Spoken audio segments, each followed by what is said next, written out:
what we have seen that into 2019, digital marketing was 160 billion industry, and today the market size has grown by 62.5%, which is 260 billion in 2021. And it is growing at a much faster pace than the marketing community ever imagined it to grow.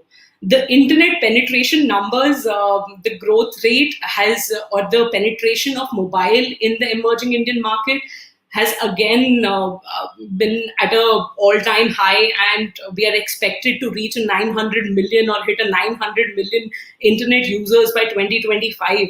In this 900 million, there is a huge contribution of the rural consumer, who's going to be one of the most active rural population in the world. And with COVID-19 pandemic, what our country has experienced, or probably the whole world has experienced, a digital transformation has accelerated, or the acceptance of the platform or the usage has increased by leaps and bounds. So in all this, the consumer journey has evolved. And that's the basis of the omnichannel market or omnichannel marketing strategies that the businesses are focusing on today. Because it helps them to drive an integrated, seamless consumer experience across multiple channels. And today, the need of the hour for the businesses is to evolve at par with the evolution of the consumers in rural. So to dwell deeper into this, I have with me very eclectic panel and speakers who will help us in decoding the omni-channel strategies. So I would like to welcome Mr. Anuj Kandwal.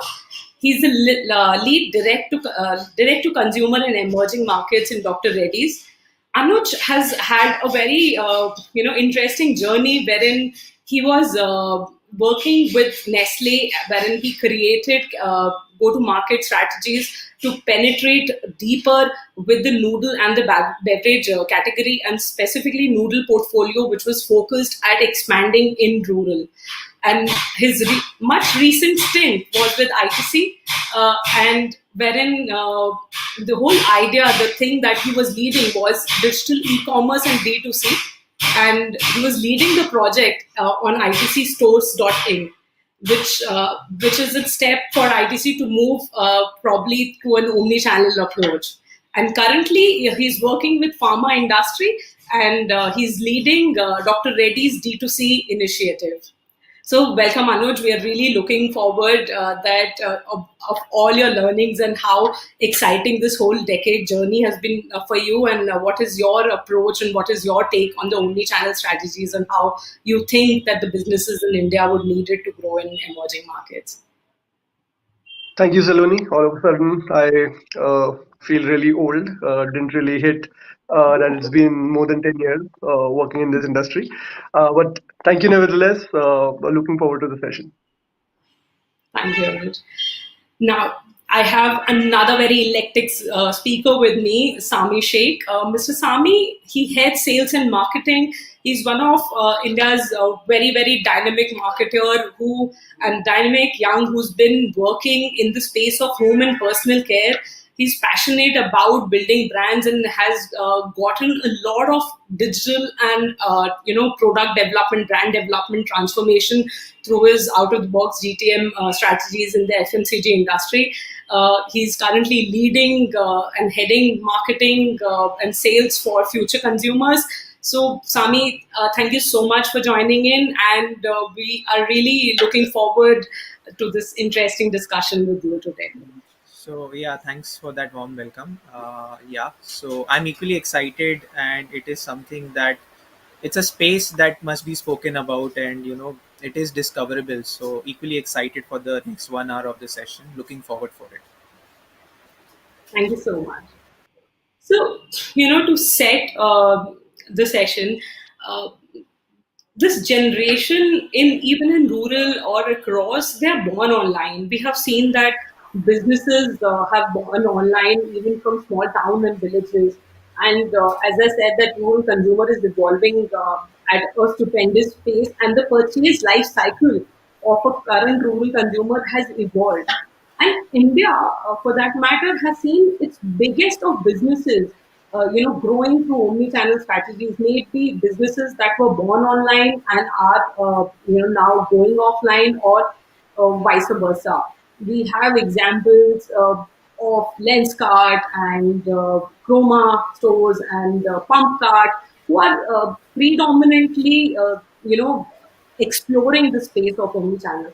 However, when we speak about rural as a market, Sami, if you could answer this question, how do you think that omnichannel marketing is going to be seen as a future in India by the marketers, and how are they going to evolve?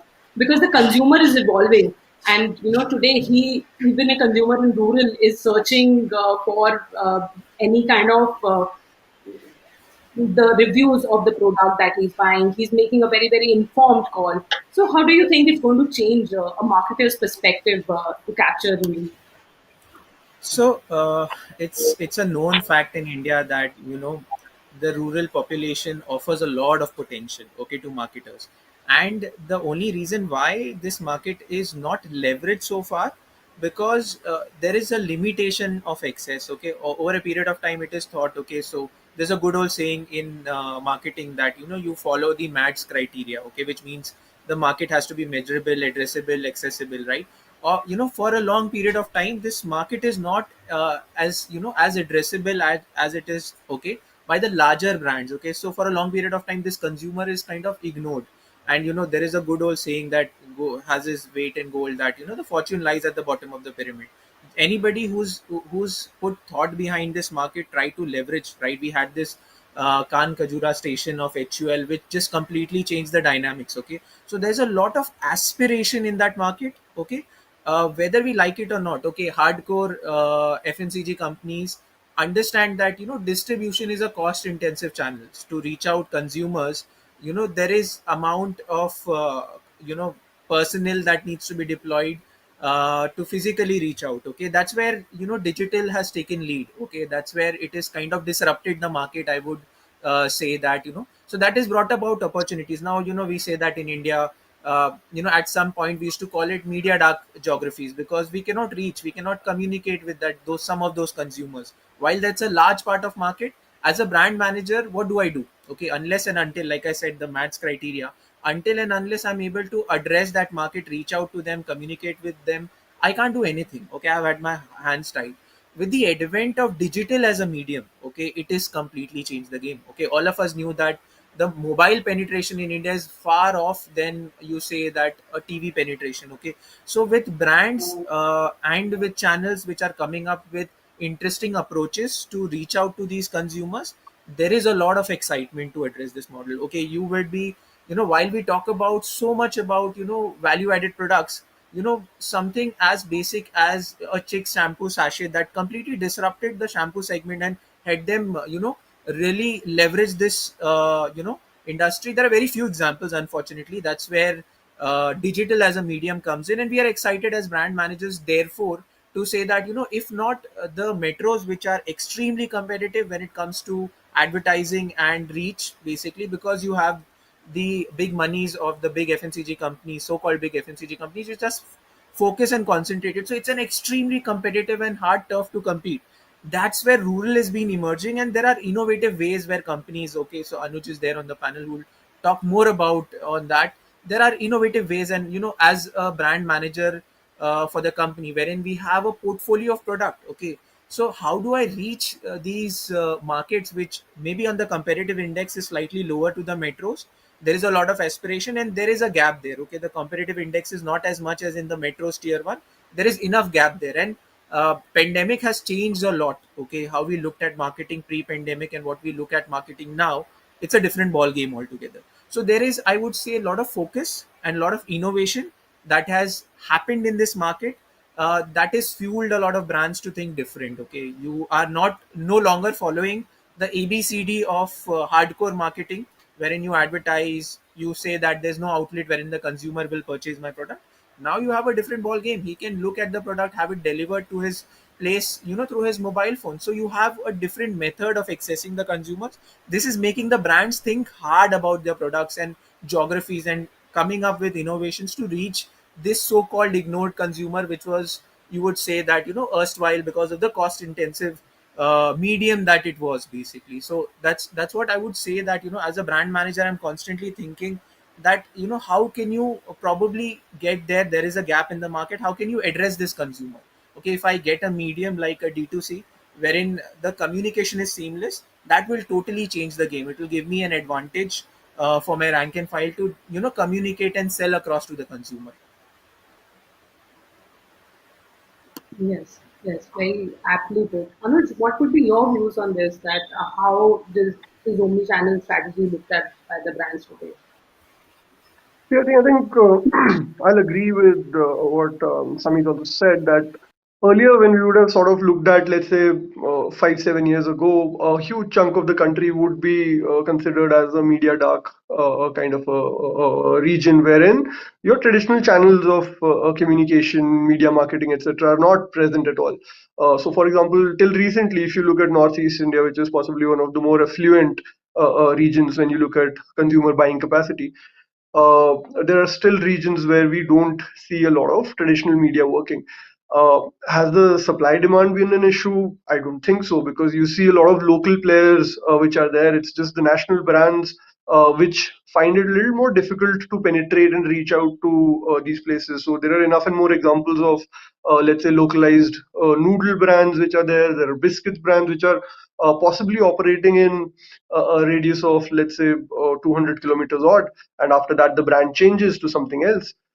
So the demand has been there, everybody is cognizant of it, but yes, with more digital adoption, more penetration, uh, that audience set has flourished. It has now become easier from a marketing standpoint to reach out.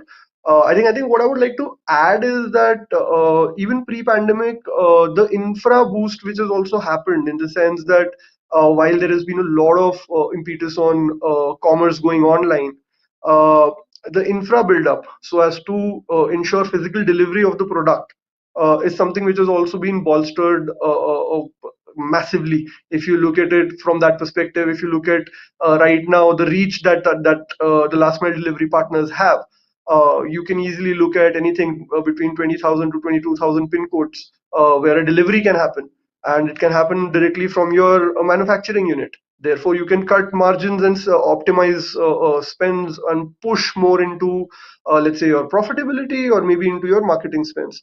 So I think from a digital standpoint and from a physical standpoint as well, the reach into these market areas, what we are calling as rural right now, is something which has become far more accessible for brands and marketers both.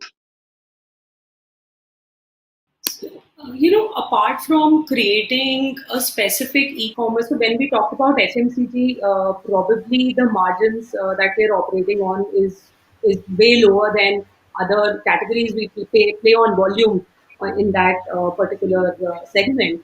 But when you look at other segments, giving a seamless consumer experience, or a seamless way a brand speaks to the consumer, that which is the core of omni-channel marketing. What do you think that is it imperative for today's marketer to rethink how they are going, and how do you think that the current ecosystem can facilitate, like when we Sami, like we were just having a discussion that how boom boxes of omni-channel marketing like In3, Uran, or LMC for that matter, they are changing the ballgame. However, not everybody is taking up that technology, a leap of faith with technology, wherein currently we know that technology is a facilitator whilst it makes the basis of the omni-channel strategy, because that's how you can draw a seamless experience. However, is the marketing community ready, or are they rethinking to your mind, or is there still a lot of need to explore that area? So I would say that, basically, there is a lot of thinking going on in this space. So let me simply put, okay, erstwhile, what used to happen is, if I have a brand plan and I want to launch a product, okay, so I have to, deep dive into the coverage, okay, which are the geographies I want to go, how many million outlets, how many outlets are there, therefore required to supply the product to the final consumer, okay. Very simply put, it would require the manpower at, say street on feet to reach out the consumer. Okay, now then therefore I have to say that, okay, I do not have the depth of distribution, so I'll probably addressing the key four metros, or I'll be addressing one of the geographies. If you actually look beyond, to one or two FMCG companies that address the whole of India, most of the companies are very local. Okay, some of them have great distribution in south, some of them have great distribution in north. Why is that happening? Is because there is somewhere a filter wherein, I can invest so much. Okay, so they have somewhere understood that, okay, beyond this, it's for every outlet reach there is a percentage of cost that is going to be incurred. Okay, now that's where, I mean, Anuj spoke about brands that are local. You can speak about numerous brands. Okay, within, say within east, you will hear about brands like Sunlight. Okay, which is an HUL brand, by the way, but it does not cater to rest of the country. It only caters to east. Okay, wherein, you will hear about a brand called Sparkle. Okay, I'm talking about mass brands, which again is very strong in east, and the depth of distribution that it caters within that geography is sufficient for a brand to, manage its bottom line and run a profitable EBITDA company. Now, what is changed. Okay, prime example for the company, I manage a brand called Ujala. Okay, majority 80% of the company's revenue comes from one geography, that's just Kerala. Okay, that just tells you that, just by the sheer depth of distribution and addressing the depth of the market, not just saying that, you're addressing four geographies and you're not doing justice to that. But within Kerala also, if I go in and I do justice to that, there is enough. Okay, there's a company which has its entire turnover working on that. Now what has changed? Okay, there is a lot of aspiration for other companies to probably reach out to other geographies. Okay, somewhere or not, distribution has been a pain point. Okay, you have a problem, and it's not just that. When you enter a geography, you spoke about FMCG in terms of profitability plays a role, that, you have restriction in terms of logistics. Okay, now how do I address that? If I have something like D2C, okay, when you talk about margins, when you talk about the middlemen basically that are kind of fleecing your margin, a distributor, a retailer, every spend that goes into that is ultimately pushing the product. Okay, because you need the retailer to stock the product so that the consumer comes and buys from the channel. Now imagine you take this cost, put it in digital, your profitability is sorted, right? There is just a logistic cost, and there is a brand awareness and consideration cost wherein you need to interact with the consumer, but that is more so an investment in the consumer. Okay, all the other investments are in the trade channels. Okay, because tomorrow if I come in, another brand offers a larger, say margin, I'll be out of the market. Okay, unless I'm an HUL, for example. So yes, what has changed after the pandemic is something that is really interesting. A lot of, understanding this, pain point of distribution. A lot of companies like Udan, Expand, there are a lot of omni-channel companies, a lot of companies, that have started distributing and started aggregating distribution. Okay, which means I have to therefore not worry about so many distributors across my system. Okay, so many in south, west, north. Start thinking of how do I address them, how do I please my distributor in order to make my product available to the final consumer. This has gone out of the window.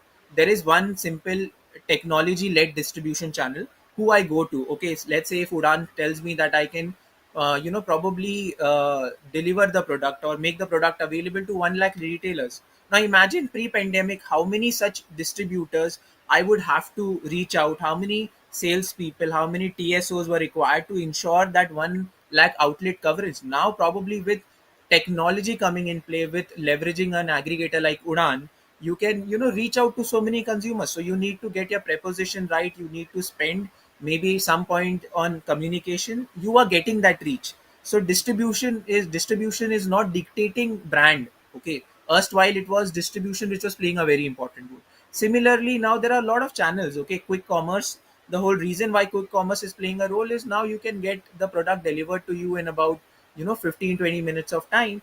So all you're worried about is, just speaking to 10 people. Probably you, with this list would increase with the quantum of distribution.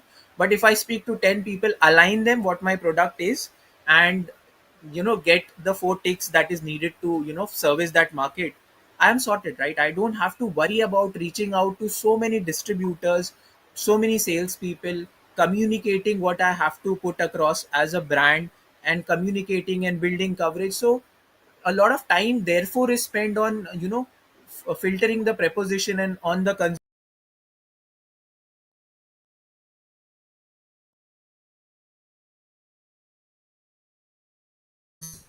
That is what is changed, and that is what is, giving a lot of space for a lot of brands, which therefore are, leveraging this advantage, okay, who would otherwise will not have this advantage by sheer cost. But right now I have this opportunity open with me. I can sit in with an Udan, I could sit with an Expand, and I can say, okay, you are rural distribution, this is urban distribution, this is how I want to put my product, and this is how I want it to be delivered.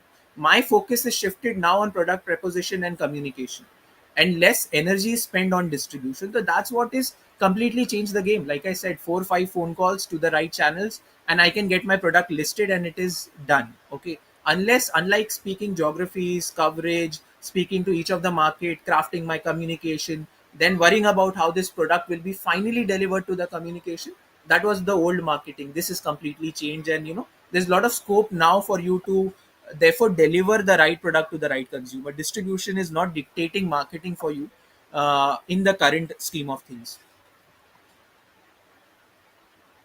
Yeah, but yeah, consumer is definitely, because what they are looking for today is quality. Their aspirations have grown. There is, they look themselves at par with an urban consumer. So, Anuj, when we take this question to the pharma industry, specifically, what pandemic has done is diagnostics has become very, very important part of the whole healthcare industry. So when you are penetrating even to the smaller towns, how is it that your organization or the industry looks at it? That your seamless consumer experience is the core of it See, with pharma diagnostics. is a different animal altogether, if you ask me, because like I think Sami mentioned, I mean, the way the products are also traversing through the channels that it used to, and versus how it has become easier now. The problem with pharma is also related to expertise. So the way, at least in a country like India, uh, the rural and the urban infrastructure is still far, very, very polarized. It's arm's length across. The kind of services that you get in a city like, let's say, a Delhi or a Bombay, you'll see the standards drop massively even if you go to, let's say, tier one, tier two town, and rural is absolutely unimaginable. So, for example, if you look at just absolute proportions, so for instance, if let's say hypothetically in a metro city, let's say you'll find one doctor for, let's say, every 200 odd people or patients in a particular therapy area. Rural, it might be really, really bad. It might change to 1 is to 20,000. From a physical product connectivity, I think for pharma, the larger concern, or maybe the larger need gap that I feel is there, is essentially looking at these expertise or the consultations or the people who are sitting in hospitals like, let's say, either a Leelavati or an Ames or these kind of establishments, to reach out to the far-fetched corners of the country. Because right now what is happening is people who are able to afford travel and medication, they come to these cities from their own native areas, and that's really, really not the most convenient way to go about it. Somebody who's going through an ailment, who's not well, has to travel through public transport and reach out to these hospitals and reach out to these experts and go through the entire journey physically. So I think what's happening already, if you look at the advent of how Practo has developed in the healthcare industry, a lot of accessibility has opened. A lot of people have started realizing that you can still have the best of consultations by sitting at home. Now, for probably for the people sitting in urban metros or urban parts of the country, maybe this is convenience. That, let's say, if, say, for instance, I'm sitting in Delhi, I'm not well, I'm not mobile, I'm sitting at home, I can still consult a doctor who's, let's say, sitting in Ames, which is in the city center, right? But for the people who are in rural, it's not just convenience; it's a blessing, because they don't have to. They can save days and days of travel and inconvenience and reaching out to these cities, and therefore reaching out to these doctors.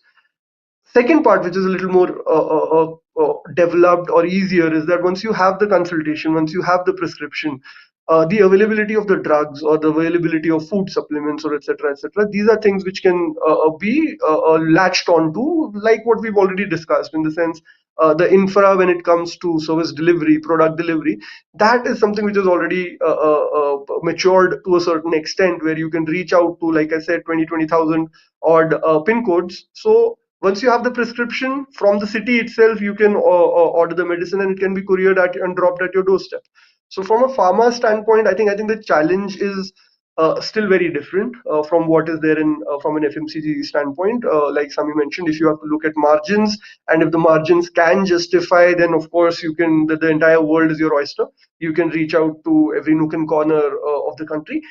On the pharma front, I think the heavy lifting has to be done with respect to awareness. That yes, these are the kind of services which are available online. These are the kind of doctors and specialists and healthcare professionals which are available on your devices rather than you physically traveling. So I think that heavy lifting and that change in the mindset of the consumer is something which is required. Once that adoption happens, I think that is when things are going to become far more exciting and far more evolved, and that's when healthcare will reach out to. Not reach out physically, but even at least in a state of mind, you will be able to reach out to far more people, and that's going to change the game from a healthcare standpoint, is what I feel. Yeah, I mean, absolutely. Because so there are two telemedicine giants that I've been working with. One is Desh Clinic and another one is Tatwan. And how we are driving their omni-channel strategy is whilst we are creating onboarding pharmacists, because it's easier to get a pharmacist, and then put a setup of telemedicine or teleconsultation through them, because the whole objective here is to reach to ensure that medical services are reaching to the nook and corner of the country. And yet the kind of consultation you and I are getting sitting in a metro city should not be any way compromised uh, from any standpoint when it comes to healthcare. So, a lot of interesting case studies as such have been evolving in the rural ecosystem. And one of the recent is from the ITC Agri portfolio, wherein they're coming up with, they have launched a super app called Mars.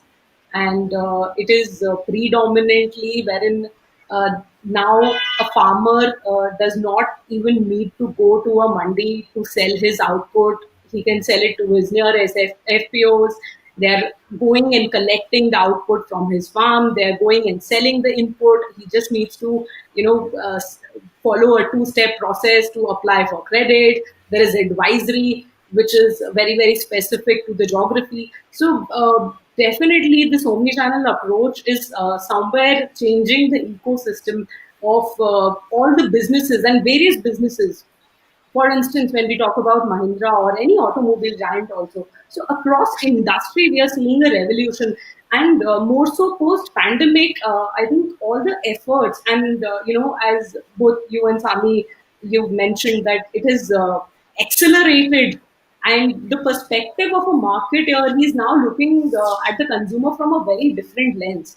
So, what do you both think that how is the consumer today dictating, and how to, from your perspective, a rural consumer is prepared, or how is he dictating these changes in the business approach? Okay.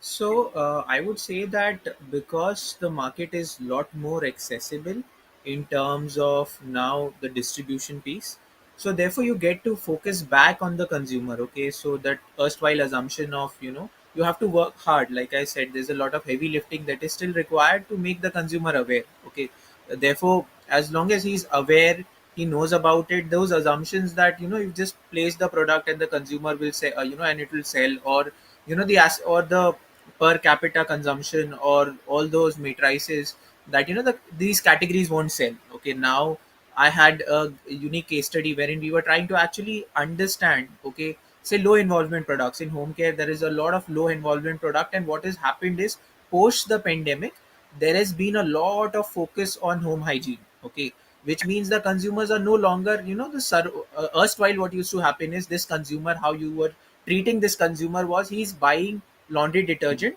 he's using it to wash his clothes, then he's using the same laundry detergent probably to wash his bathrooms, and after that some of it is still left, he'll wash out his clothes, right? Now there is at least three products which is probably used in one of the detergent, which probably only detergent reaches him and he's spending enough.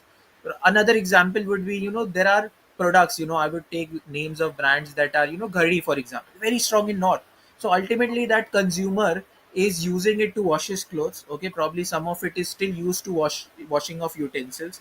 Now what is happening is there is a need gap of products which are required for cleaning, need gap of products which are needed in households, especially in the health hygiene portfolio, okay. Now the focus really therefore is the target, okay. It's not that they are not wanting to use a toilet cleaner for a toilet, or a floor cleaner for washing of floors. They are not aware as much, brands have not worked hard enough behind that consumer, because erstwhile there were distribution led problems. So they've not worked hard in terms of communication. How does this consumer actually making this consumer believe that, you need a toilet cleaner for, sanitization, okay. What covid has done is it has kind of, pushed that narrative, and this sensitization of that particular issue has become so much more important to the consumer now, okay. It is just not surrogate uses that was happening erstwhile. Now you actually need to take care of your toilets and floors. So what now therefore the brands have to, really work hard upon is, communicating to the consumers, okay, making them aware of the health hygiene importance, okay, of using these products, where I feel that the brands have not done enough, okay, because of, because of the focus being metros, because of, so much media awareness being there already. So you've constantly focused on building market shares, fighting with for that metro consumer, wherein in this entire loop you've completely lost the larger chunk, okay, this rural consumer. Now that you have a channel to communicate to him, okay, not maybe not through mass media advertising, but there are various channels now. The effort and the, time that is spent is, going back and making this consumer aware of their product, and the aware of the need of your product, okay. He understands there has been a covid, okay, that is a function of, that spreads, okay. We've seen a pandemic that is, we've coexisted with covid, not, not that it is pre-covid and post-covid, we've coexisted, and in this coexistent world we have understood the importance of health and hygiene, okay. Something as simple as washing hands, using hand wash or sanitizer. So all these products suddenly have found a, found a need in their consumer home, okay. Now you have to, as a brand manager or as a brand custodian, try and build stories to, make the consumer aware that, what is the need of that product. So a lot of effort must be spent now that we have the channel and have the access, and the awareness, and has kind of expedited a lot of penetration for a lot of these categories. Now comes the hard job of making the consumer, communicating with the consumer and making him aware, the why of it. And if there is constant effort built there through these mediums, I think a lot of these categories are waiting to explode, right? I mean, you'll be surprised to see, some of the case studies that I've seen. Harpic has done a lot of effort in working with rural areas and trying to build distribution. So they've not faced a kind of challenge in telling. Once the communication was done to this consumer, you've seen a rapid adaptation of that particular category. So a lot of these categories basically needs to go and talk to this consumer, because a lot of my plans and a lot of brand managers think about, India as one template, okay. This is my TG, okay, this is what he does. He goes to a mall, he spends so much time on TV, and this is what it is. Beyond that, I haven't thought about the consumer. So this requires rethinking of the target audience, where he's going, and then changing the dynamics of it. And the value that is there to be unlocked in these channels is tremendous, okay. You can have companies existing within those pockets, enough to build, value, rather than spreading across thin across so many geographies, and not generating so much revenues. And if you focus on these geographies, wherein I come back to my first submission, that, just think about the competitive index, okay. Because nobody's done enough, okay. There is a lot of innovation led disruptions. So then the ball is in your court. Then how can you innovate and leverage technologies now to reach out to the consumer? So a lot of work needs to be done when it comes to talking to the consumer and telling him why is this product required. Okay, there is very little penetration in a lot of categories in FMCG, which can probably change the game. And I would say that keeps coming back. Okay, that there is fortune that lies at the bottom of the pyramid if it is leveraged to the right extent. Yes, absolutely. Anuj, your views on this, please? I think I'll partially agree with what Sami has said in the sense that there are certain categories which I think who have already evolved and unlocked chunks of channels which are there. For example, if you look at how social commerce has evolved, so for example, if you pick up certain categories, let's say fashion and apparel, if you look at the likes of Misho and now even Flipkarts and Amazon of the world are looking at rural very, very differently. And of course, it's driven by certain categories and certain segments which are for sort of finding a faster adoption by the consumer. So I think the consumer is far more educated. The consumer is getting uh, far more information and content when it comes to what is happening in the world across, not just in our country. So there are certain categories and certain segments which have really shown aggressive consumption when it comes to the rural or maybe the tier one tier twos of the world. If you look at how aggressive social commerce has been and how e-commerce has really accelerated that. uh, Also, one more part is that right now, whether it is metro or rural, urban or rural, brand promiscuity has become one of the major things. Like right now, if the consumer has so much choice for the same category, I mean, even if you look at nobody really swears by Levi's anymore. When you look at denims, uh, if it's there, it's there. If you don't find Levi's, you'll find some other pair of jeans. If you like it, you'll buy it and you'll wear it. So it's as simple as that. It's how you are connecting with the consumer as a physical product and how you're communicating with the consumer. That's what's really changed the game. And that's where people are minting money right now. If you look at personal care, for that matter, there are so many brands which have just cropped up. The entire D2C segment, which is I think, if I may, led by the likes of Mama Earth and Plum, and now these are the brands who are now exploring tier 1 and tier 2 as well, because what they've realized and understood, and they have as a business model pivoted, targeting to parts of the countries which were earlier only catered by the likes of Sunsilk and Chic shampoo. So now they've realized that okay, the demand was always there, and now you have the capacity of physically delivering the product. Why not connect the two dots and make money in the meanwhile? So I think the entry barrier which was broken down by multiple channels opening up is one of the larger things. And second thing is the amount of content which is being consumed by rural and tier 1 tier 2, which has really opened up their horizons. As a consumer, I think they're far more evolved, and that has been a very accelerated evolution. What might have taken the likes of TV, radio, or maybe wall branding, outdoor branding, probably tens of years, is something which is happening in a couple of years right now. And it's not just in the India context. But today, I think people living in the rural parts are exposed to everything which is happening at a global level. So whether it is fashion, whether it is personal care, everything. So these are things which are getting adopted far more faster than what it was earlier. So I think that is where brands have already started pivoting. Is what I feel. There are certain people who have made an accelerated move and started, milking those channels as well. Absolutely, absolutely. And we have some really interesting questions coming in from the audience. So, the first question is from Vipin, who's working with Wipro currently. I just read out his question. He said that it was mentioned that rural has more active internet consumers. Is there any difference in the way rural consume data? What are the differences in terms of consumer behavior towards product in next 5 years?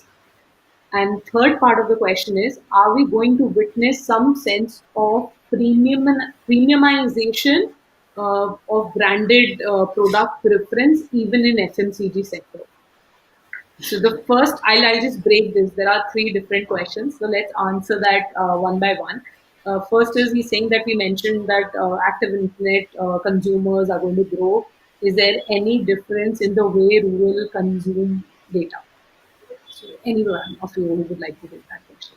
Yeah, I think my understanding of how data is being consumed, there is a stark difference between rural and urban, and it's dictated by the lifestyle. So I think it will still be fair to say that the large difference in lifestyle is that urban life is still really fast.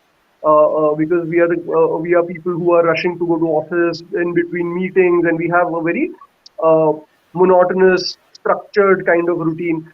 Uh, Therefore, the communication which is targeted to urban or urban-like consumers is very sharp focused, very. I mean, even I mean, if you look at digital, also you will quickly come to what are your action points, what are your key communications, and just bug out.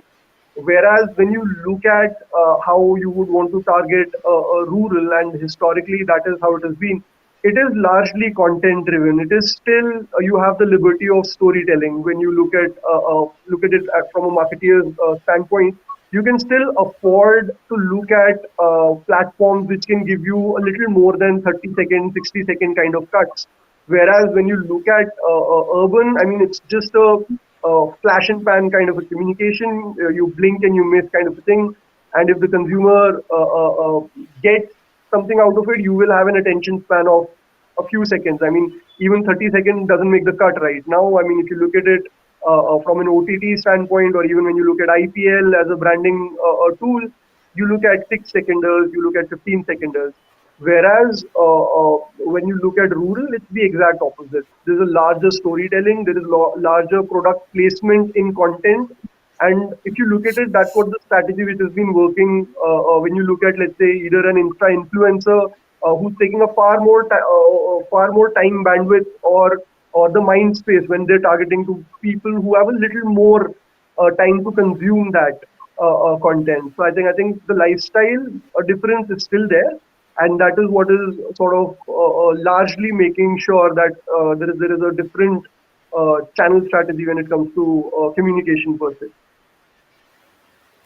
True, So I'll true. just come in on this question. I agree with Anuj completely on this point. They first, while telling you that that's why there is a lot of storytelling that needs to be done to this consumer. You haven't spent enough time explaining him and making him aware about the products. Okay, wherein we as metro consumers have been overexposed to at some point in terms of the advertising phenomena. That's why those attention spans have really come down. So we're actually looking at perceptual blocking that is happening at our end, wherein you've developed a black spot. So anything that cuts out has to be really innovative to make the cut. You can't just have that that inertia of that abcd of YouTube advertising doesn't work. Okay, it's completely changed. One example that Anuj has already covered the most points, but one example I would tell you is that see, if you look at two examples, say a Nika. Okay, see what Nika has done to beauty. Okay, and see how Nika probably operates and has the brand play. You will have all the big brands competing best offers on super premium brands kind of thing. Okay, you will have a MAC lipstick which you've never heard of on offers. They have great offers on it on the Pink Friday sales. So it is addressing to a lot more metropolitan consumers who are aware and know about the brands, are now therefore coming due to the excitement and reach and interacting. So that's why they are happening. Now look at another example. Look at Purple. Okay, we just read about how Purple became a unicorn and is quickly catching up on that race. Now if you go back on Purple as a platform, you will see that how you target that is slightly more tier 2 kind of a strategy, wherein there is a lot more adaptation and less brand focus over there. So even if you go there with brands which are more delivering more value, okay, slightly less on the beauty conscious element, so you will have craft a totally different strategy. So what might work on Nika might not work on Purple, and Misho is another prime example, which is again trying to carve a niche over there. So all these are functions of how the markets operate. So there is no one size fits all kind of approach that definitely works across, even on e-commerce, which is very digital savvy kind of consumer, even that consumer behaves differently because of the lifespan of that consumer. As a metro consumer, I've been overexposed. I have probably lived a longer lifespan on digital versus say a rural consumer or a tier 2 consumer who is still getting exposed, and the aspirational value is still there over there. Okay, so a lot more value conscious products and things might work there better, whereas on say a Nika, wherein it's extremely expensive even to advertise there because you have all the big brands over there. So that's what I would talk about in my personal experience as well, how how these channels behave, and you would need a different strategy to address each of them basically. Yes, absolutely. And also to add on a certain point that why is it that there is a longer attention span that we have in rural is also because of the socio-cultural fabric of the society in rural. They are not living, let's get it done yesterday timeline. So they live a very different lifestyle. So probably that also adds on to the kind of attention span we have with them. So this takes me to another question, which is the part of this question, that what are the differences in terms of consumer behavior change towards product in next 5 years? So how do we imagine that in next 5 years a rural consumer's perspective towards an acceptance of a product is going to change? So I'll just make a quick submission there before Anuj comes in. So I mean, very simply put, it's the same old ABCD of consumer journey. When you make the consumer aware, and then he probably gets into the consideration set of the consumer, he starts looking out. Now, what digital is done even for a rural consumer is given that consumer a lot more information. Okay, he's constantly looking at ads, he's looking at brand stories, he's looking at products options. So that probably will play a role. Okay, products will get a lot more sharper in their preposition and pricing. Okay, you can't get away just because you have a certain brand imagery, because the what you say, the value added to the service here will be slightly more, and this consumer will probably look at more with the options, because the accessibility is not a problem. Probably has a lot of information he's checking out. Once he wants to buy a product, he can go to an Amazon and a Flipkart, and and the all the other channels at the same time, and he can make that decision looking at all the options that is right now available to him. Okay, it's not that because you cannot reach a certain market, that product becomes the market leader within that market, because it's delivering to the depth of the market. Now, because of technology, everybody has a somewhere has a level playing field, which is giving that consumer more options. He has a lot more information in his life now, and which is leading to brands to make hard pitches to the consumer, wherein he will buy the product, and how is it adding value. And a lot of value conscious products will tend to do well in this market, which is slightly, I keep coming back saying that brand building is to be done in this market, which is not done enough in my view. Anush, what's your take on this? Just adding to what Sami said, I think because of all the information and awareness that is being created, and it is at least if somebody is speaking also, it's really easy to acquire as a consumer, whether you're in the metros or the rural part of the country. What's happening is that adoption of certain categories, newer brands, newer products has become far more accelerated.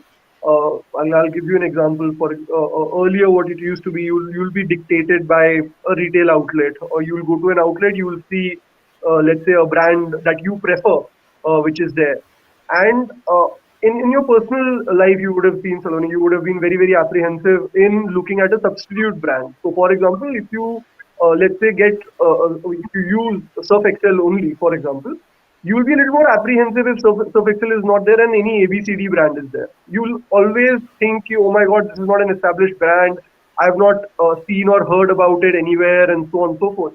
What has happened now, and therefore it will continue for the next 5 years, is that the consumer will be exposed to so many categories, to so many brands, and they will actively try to flirt with different categories and different products, and in the process start trusting.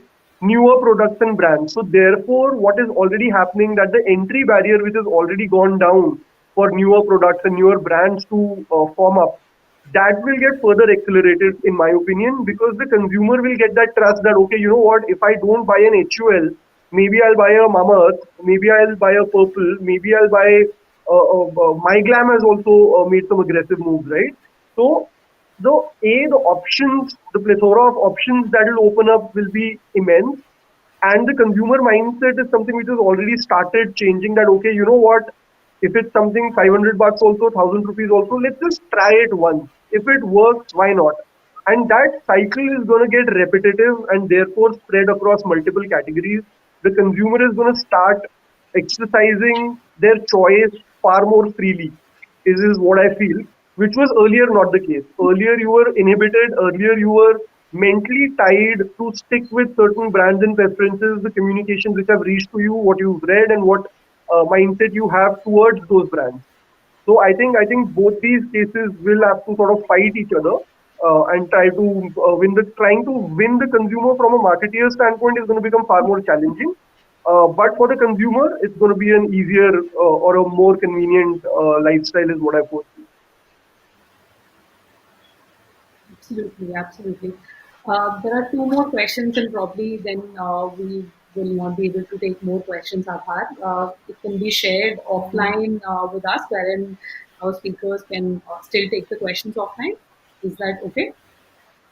Sure. The second question is coming from Kiran Zande. She's working with Yadnaya. The question is, which is most effective marketing tool according to you in rural? Are the van and man activation still effective? So I would say that with so much technology, the experiential marketing is still not gone out of, out of fashion yet. Yes, I mean there is still value in reaching out to the consumer in terms of spreading across, but with technology that is taken center stage, you can do a lot more with technology than like I said, physical reach has its restrictions. Okay, it's cost intensive reaching out to households. There's a lot of challenge to that. So I mean, it has its own upside to it. Okay, because you are exposing, you are doing all of those. I will take this example a little further, and you will tell you that you have all these melas and all of these things wherein brand use this network, wherein you have the gathering of masses to tell stories. You've heard about Lifebuoy, wherein you would have they've written on the rotis to say that wash your hands. That still doesn't go out of mind. So there is a lot of value in that, but with good old technology coming in, with time, I would, as a smart marketer, I would say I would probably leverage technology more over the physical reach. That would be that would how as a brand manager would think. Okay, although there is merits to it, but over a period of time, yes, it will probably become less effective than using a digital medium with a lot more data. Anuj, your Yeah, views I on think I that? think my 2 cents on this would be that earlier, when these parts of the country were a little media dry, media dark, maybe the feet on street kind of approach was the only approach which was available to marketers and brands who are actively seeking out the blue ocean or the rural market.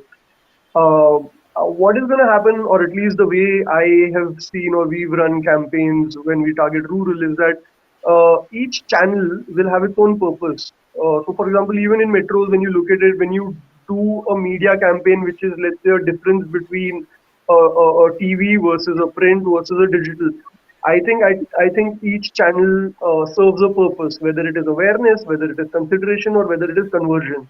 So I think with rural market evolving and media evolving in rural, I think these channels will also become far more purpose driven. So as a marketer, I don't think, I mean, I'm going to be in a convenient position to look at a channel and say that, okay, for this objective, maybe I want to run certain vans. Maybe let's say if it is for product trials, for example, if I'm looking at sales, or maybe the physical touch and feel of the product is far more important. That is something no amount of radio or digital will ever be able to deliver. So, for example, if it's a category, or if let's say ether, which is the electronic vehicle which is there. Let's say they want to take the vehicle physically to the villages and show it to the people, and show the points which are good or bad or whatever. You will never, I mean, you will always face a glass ceiling when it comes to digital, right? If your objective is to interact with the consumer on a one-on-one, one-to-one basis, B2B, I'm not even talking about B2B. B2B, I think it will be far more relevant to have a physical connect. Even if it is B2C, I think there will be a purpose. If the requirement, if the objective is to have the product physically be there, I think digital will not be able to achieve that.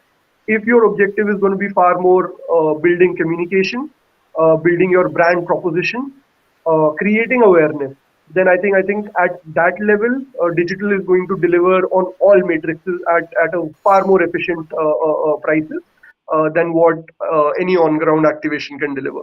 So I think it will be far more purpose driven in my head. Absolutely. Now let's get on to the last question for the evening, which comes from Arjun. He's working with Intas Pharma. The question is, which social platform is more impactful for OTC products in rural, and how can we improve reach to consumer through those platforms? So what are the social platforms that will be impactful for OTC in rural?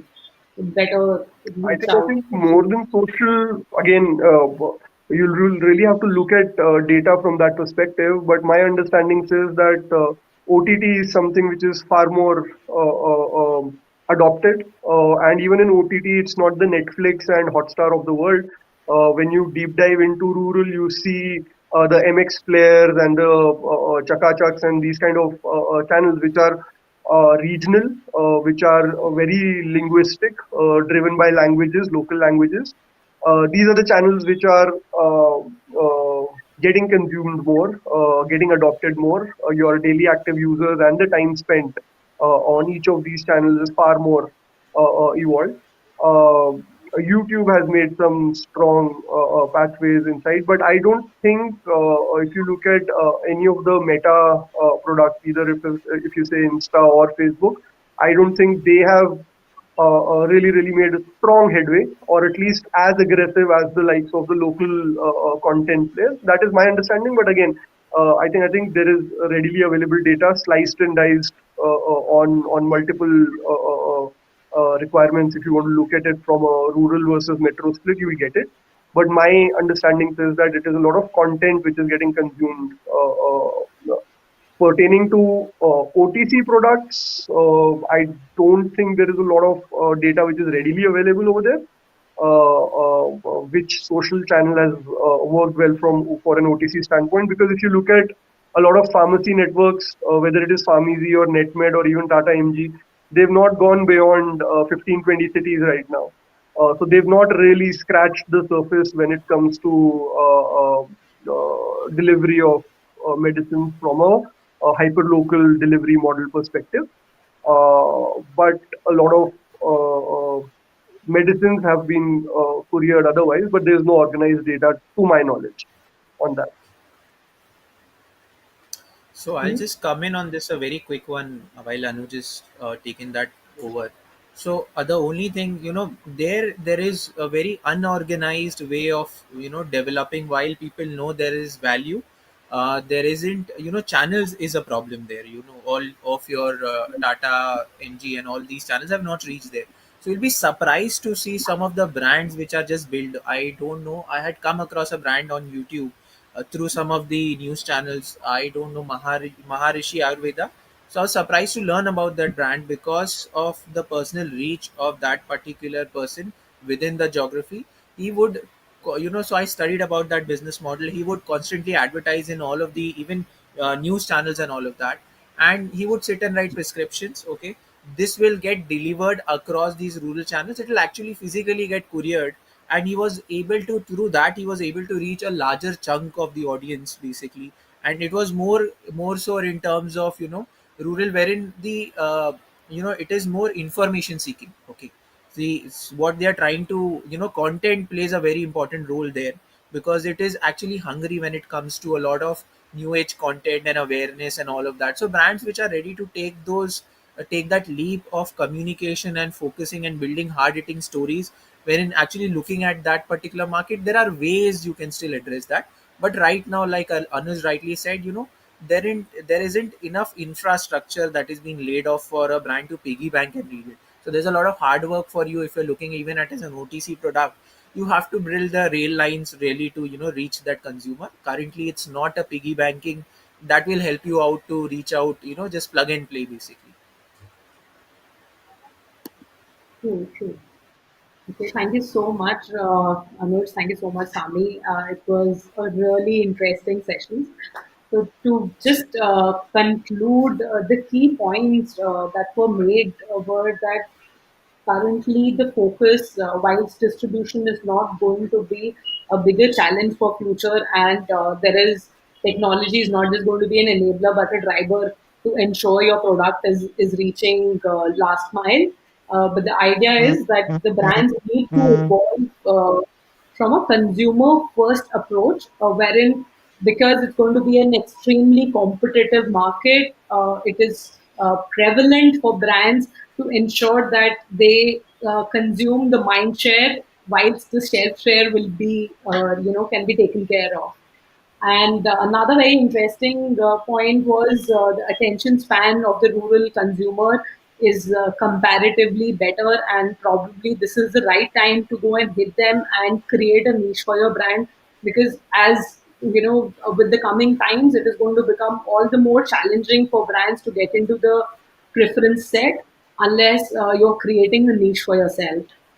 And it's and we are definitely looking forward to a better competitive ecosystem, because this is where innovations are driven. And I hope that's how omni-channel strategies are going to create more consistent brands and not confuse the consumer, but actually create a better presence and make decision making easier for them, rather than confusing him with different perspectives.